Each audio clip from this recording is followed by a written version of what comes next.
In today's video, I'm going to teach you how to add tax information in your payment settings. To get started, open your account and go to the payments section. Once you're there, look for payments info and then select manage settings. This is the area where you can update the financial and tax details connected to your account.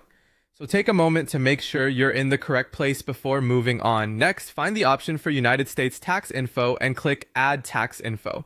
This will open the tax setup process. The goal here is to submit the correct information so your account remains compliant and your payments can be processed properly. It's important to complete this carefully since tax details are tied to identity verification and reporting requirements.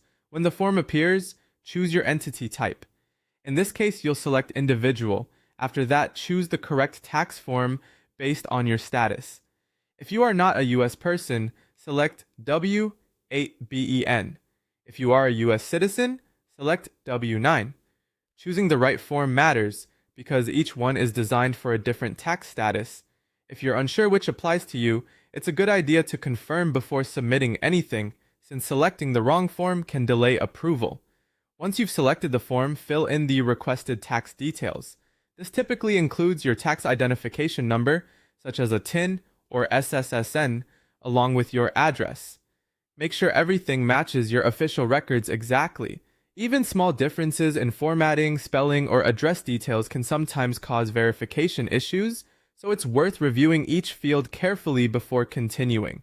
After entering your information, you'll be asked to sign electronically. This step confirms that the details you provided are accurate and submitted by you. Before signing, quickly review the full form one more time to make sure there are no errors or missing fields. When everything looks correct, complete the electronic signature and submit the form. That's it. Once submitted, your tax information will be on file for your payments profile. If the platform needs anything else, it will usually notify you inside the same settings area.